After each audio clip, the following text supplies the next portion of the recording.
বিসমিল্লাহির রহমানির রহিম।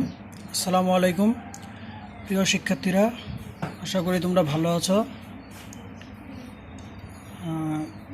আজকে তোমাদের সাথে আলোচনা করব রেফ্রিজারেশন অ্যান্ড এয়ার কন্ডিশনিং টেকনোলজির ষষ্ঠ পর্বের একটি সাবজেক্ট লো টেম্পারেচার রেফ্রিজারেশন, যেটির বিষয় কোড 67264।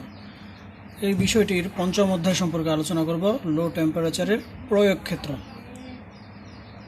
তো প্রথমে আমরা দেখে নিই এই অধ্যায় থেকে আমরা কি শিখতে পারবো।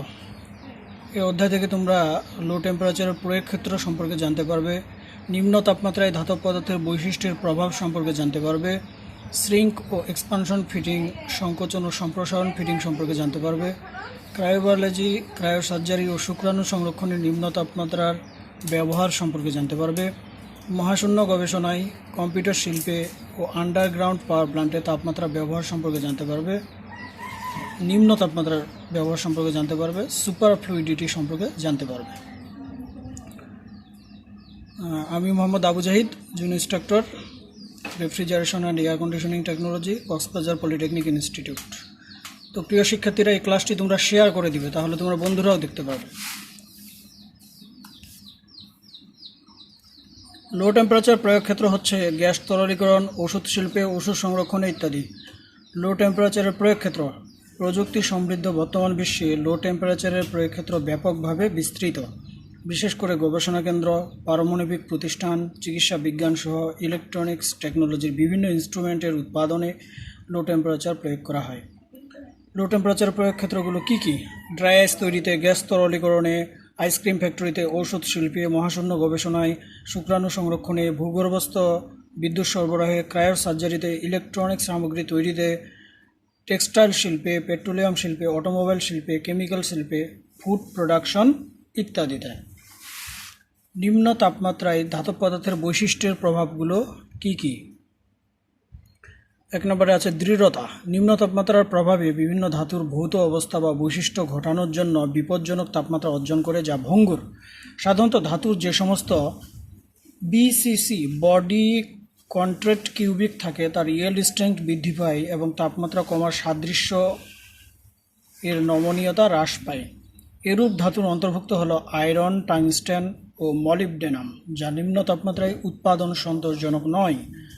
অপরদিকে যে সমস্ত ধাতুর এফসিসি ফেস কন্ট্রাক্ট কিউবিক থাকে, তার ইয়েল্ড স্ট্রেংথ সামান্য বৃদ্ধি পায় এবং কক্ষ তাপমাত্রায় অব্যাহত থাকে, যার মিশ্রণ নিম্ন তাপমাত্রায় 77 ডিগ্রি কেলভিন। এরূপ ধাতুর অন্তর্ভুক্ত হল কপার, নিকেল, অ্যালুমিনিয়াম।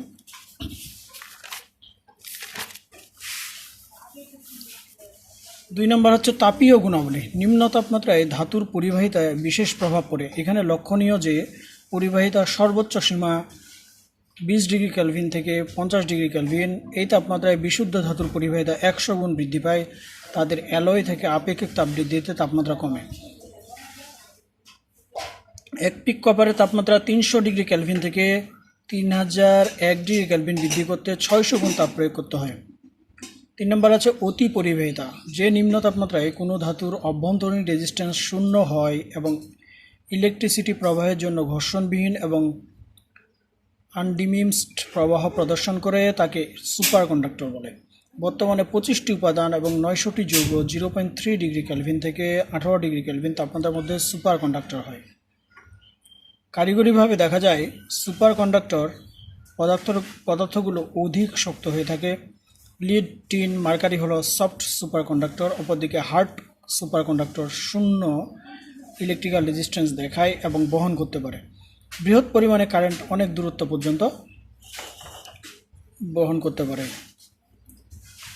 এই দুটি সুপার কন্ডাক্টর হলো অ্যালয় অফ নিবিয়াম জিরকোনিয়াম এবং অ্যালয় অফ নিবোলিয়াম অ্যান্ড টিন। এরপর আছে সুপার ফ্লুইডিটি। এটি প্রবাহীর এমন একটি বৈশিষ্ট্য বা ধর্ম যা অন্য কোনো ব্যবস্থায় কোনো ফাটল বা ছিদ্র স্থানাঙ্ক বা নির্দেশ করতে ব্যর্থ ক্ষেত্রেও কার্যকর। একে সুপার ফ্লুইডিটি বা অতি প্রবহমানতা বলে। 2.2 ডিগ্রি কেলভিন বা তার নিচের তাপমাত্রায় কেবলমাত্র তরল হিলিয়াম এই বৈশিষ্ট্য বা গুণ সম্পন্ন হয়। হিলিয়ামের ভিসকোসিটি 1/1000 মাইক্রো পয়েন্ট থেকেও কম, যা অন্য কোনো গ্যাসের ভিসকোসিটি থেকে 10 ভাগ ছোট। এটি খুব ভালো তাপ পরিবাহী। এটি বাতাসের শব্দ প্রেরণ করা থেকে 10 ভাগ বেশি বা দ্রুততর তাপ প্রেরণ করতে পারে। এই কারণে হিলিয়ামকে সুপারফ্লুইড বলা হয়। সংযোগের সম্প্রসারণ ও সংকোচন পদ্ধতি। শ্রিঙ্ক ফিটিং বা সংকোচন পদ্ধতি। দুইটি পাইপকে জোড়া দেওয়ার জন্য উক্ত পদ্ধতি ব্যবহার করা হয়। উক্ত পদ্ধতিতে বহিস্থ অংশকে তাপ দ্বারা বৃদ্ধি করা হয় এবং অভ্যন্তরীণ অংশকে কক্ষ তাপমাত্রা অথবা কুলিং দ্বারা সংকুচিত করা হয়। এইভাবে পাইপ দুটিকে জোড়া দেওয়ার পদ্ধতিকে শ্রিঙ্ক ফিটিং বা সংকোচন ফিটিং বলে। এখানে শ্রিঙ্ক ফিটিং বা সংকোচন ফিটিং পদ্ধতির চিত্র দেখানো হয়েছে। একটি পাইপ কুলিং দ্বারা সংকুচিত করা হয়। Expansion fitting. দুইটি পাইপকে একে অপরের সাথে জোড়া দেওয়ার জন্য এক্সপানশন ফিটিং পদ্ধতি ব্যবহার করা হয়। অভ্যন্তরীণ অংশ বা পাইপকে কুলিংয়ের মাধ্যমে সম্প্রসারিত করা হয় এবং বহিস্থ অংশকে বা পাইপকে ইন্টারফারেন্সের মাধ্যমে সম্প্রসারণ করা হয়, তাকে এক্সপানশন ফিটিং বলে। এখানে একটি এক্সপানশন ফিটিংয়ের চিত্র দেখানো হয়েছে। শ্রিঙ্ক ও এক্সপানশন ফিটিং নিম্নলিখিত ডিভাইস ব্যবহার করা হয়। গিয়ার ফিটিংয়ের সময়, পুলিং ফিটিংয়ের সময়, পাইপ ফিটিংয়ের সময় এই শ্রিঙ্ক এবং এক্সপানশন ফিটিং বা সংকোচন ও সম্প্রসারণ ফিটিং ব্যবহার করা হয়। প্রসারণ ও সংকোচন ফিটিংয়ের মধ্যে পার্থক্য। সংকোচন ফিটিং ও প্রসারণ ফিটিং।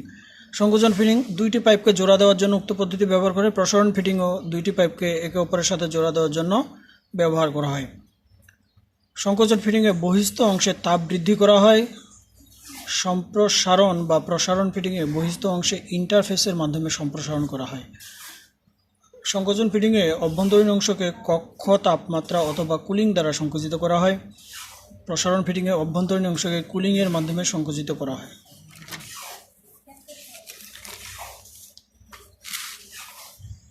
শ্রিঙ্ক বা সংকোচন ফিটিংয়ের সুবিধা। বিকৃত বা বাঁকা হয় না। ফিটিংস পদ্ধতি সহজ, কম সময়ের প্রয়োজন হয়, খরচ তুলনামূলক কম, এনার্জি সেভিং। নিম্ন তাপমাত্রার সাহায্যে বা নিম্ন তাপমাত্রা ব্যবহারে শুক্রাণু সংরক্ষণে ক্রায়োবায়োলজি এবং ক্রায়োসার্জারি।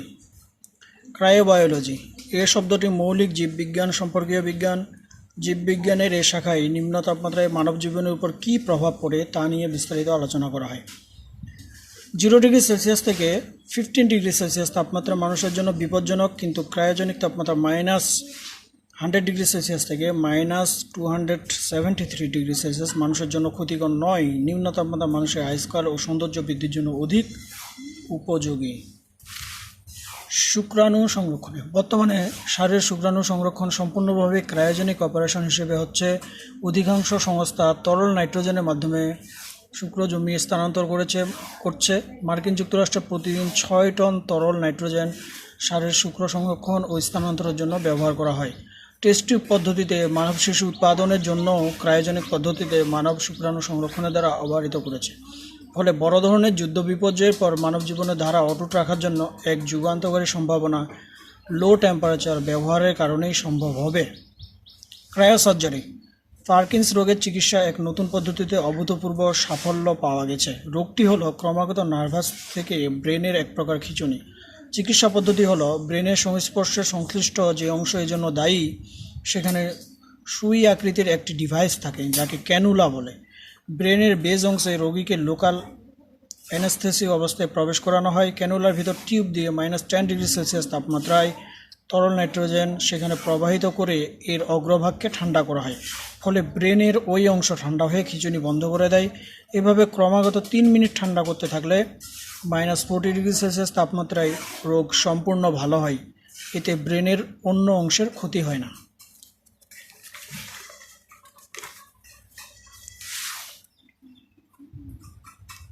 মহাশূন্য গবেষণায় ও কম্পিউটার শিল্পে নিম্ন তাপমাত্রার ব্যবহার। মহাশূন্য গবেষণায় মহাশূন্য অভিযানের জন্য ব্যবহৃত যানের ট্যাঙ্কে প্রি কুলিং এবং পারিপার্শ্বিক তাপমাত্রা থেকে ক্রায়োজেনিক তাপমাত্রা পর্যন্ত পৌঁছাতে ক্রায়োজেনিক লিকুইড হিসেবে তরল নাইট্রোজেন ব্যবহার করা হয়। এর দাম কম এবং কোনোরূপ ক্ষতিকারক রাসায়নিক বিক্রিয়া নেই। ক্রায়োজেনিক প্রপেল্যান্ট হিসেবে অক্সিজেন এবং হাইড্রোজেন ব্যবহার করার কারণ অন্যান্য যে কোনো গ্যাসীয় ফুয়েল যাদের হাই স্পেসিফিক ভলিউম সে সকল ফুয়েল অপেক্ষা ব্যবহার সহজ। লিকুইড প্রপেল্যান্ট ব্যবহৃত প্রোটোথ্রান্টের উচ্চ আপেক্ষিক মান প্রদান করে। নিম্ন আণবিক ওজনের এক্সজস্ট প্রোডাক্ট কেবলমাত্র ক্রায়োজেনিক তাপমাত্রায় তরল হিসেবে পাওয়া যায়। কম্পিউটার শিল্পে একটি ইলেকট্রনিক ডিজিটাল কম্পিউটার এমন একটি ডিভাইস যা বেশি পরিমাণ তথ্য সংরক্ষণ এবং বৈজ্ঞানিক সমস্যা ও গাণিতিক সমস্যার সমাধান করে এমন গতিতে যা মানুষের সমস্ত প্রচেষ্টায় সমান নয়। বর্তমানে তথ্য জমা রাখার জন্য ক্ষুদ্র ইউনিট হিসেবে কম্পিউটারের গুরুত্ব অপরিসীম। এই ইউনিটকে উচ্চ গতিতে চলতে হবে এবং কম পাওয়ার খরচ করতে হবে। আমরা যদি একটি অটোমেটিক কম্পিউটারের কথা চিন্তা করি যাতে 1 মিলিয়ন অপারেটিং এলিমেন্ট থাকে, প্রত্যেকটি এলিমেন্ট যদি গড়ে লো পাওয়ার খরচ করে, তবে একটি কম্পিউটার চালানোর জন্য 80 মেগাওয়াট পাওয়ার খরচ হবে, যা খুবই ব্যয়বহুল। নিম্ন তাপমাত্রার মাধ্যমে এই পাওয়ার খরচ কমানো যায়। মানুষের ব্রেনে 10^10টি সুইচিং এলিমেন্ট আছে যা একই সময়ে মাত্র 60 ওয়াট পাওয়ার খরচ করে। এই কাজের জন্য ক্ষুদ্র সুপার কন্ডাক্টিং সুইচের প্রয়োজন অত্যাবশ্যকীয়। ক্রিস্টন একটি সুপার কন্ডাক্টর যা এই উদ্দেশ্যে ব্যবহৃত হয়। এর মূলনীতি হল পাওয়ার খরচ যথাসম্ভব কম করা, কারণ সুপার কন্ডাক্টরের মধ্য দিয়ে কারেন্ট প্রবাহের সময় কোনো রেজিস্ট্যান্স থাকে না, ফলে কোনো পাওয়ার খরচ করে না। আধুনিক কম্পিউটারে এক ঘন ইঞ্চি 10^10 কম্পোনেন্ট ক্রিস্টনস একত্রে সন্নিবেশ না করে সংযোগ করা থাকে। আন্ডারগ্রাউন্ড পাওয়ার প্ল্যান্ট সাপ্লাই উন্নত দেশে শহরের মধ্যে হাই ভোল্টেজ বিদ্যুৎ লাইন মাটির নিচে বসানো হয়। ঠান্ডা করা ছাড়া উচ্চ ভোল্টেজের হাজার হাজার মেগাওয়াট বিদ্যুৎ সরবরাহ লাইনে খুব ঘন ঘন বিপর্যয় ঘটে। ঠান্ডা করে 10 গুণ বেশি উন্নত মানের বিদ্যুৎ সরবরাহ নিশ্চিত করা যায়।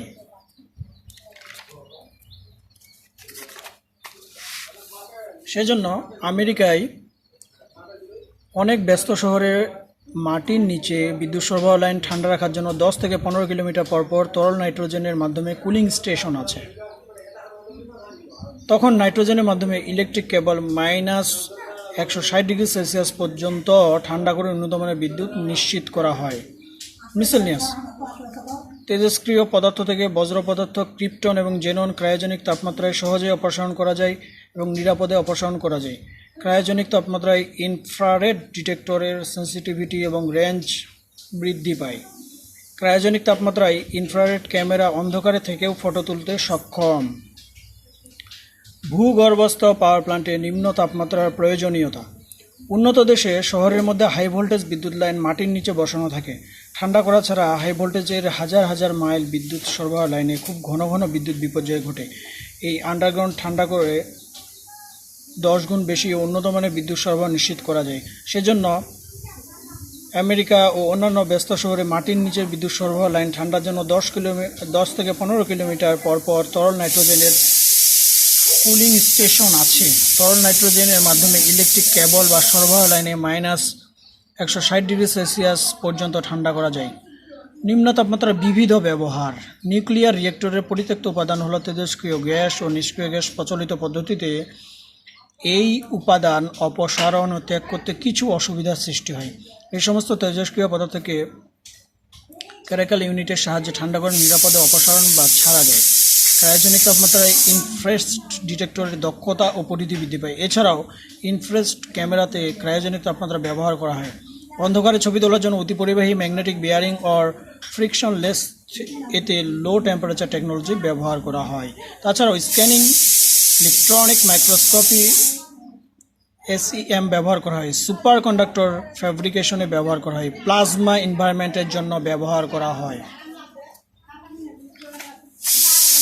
তো প্রিয় শিক্ষার্থীরা, তোমাদের বাড়ির কাজ তোমরা লিখে নাও। নিম্ন তাপমাত্রা ধাতব পদার্থের বৈশিষ্ট্য প্রভাবগুলো বর্ণনা করো। স্ট্রিং ফিটিং ও এক্সপানশন ফিটিং এর মধ্যে পার্থক্য লিখো। ক্রায়োবোলজি ও ক্রায়োসার্জারির নিম্ন তাপমাত্রা ব্যবহার লিখো। মহাশূন্য গবেষণায় কম্পিউটার শিল্পে নিম্ন তাপমাত্রা ব্যবহার লিখো। ভূগর্ভস্থ পাওয়ার প্ল্যান্টের নিম্ন তাপমাত্রা ব্যবহার লিখো। প্রসারণ ও সংকোচন ফিটিং বর্ণনা করো। নিম্ন তাপমাত্রা প্রয়োগ ক্ষেত্রগুলি লিখো। তোমাদের আজকের অনলাইন ক্লাস এখানে শেষ। ধন্যবাদ। Stay home, stay safe.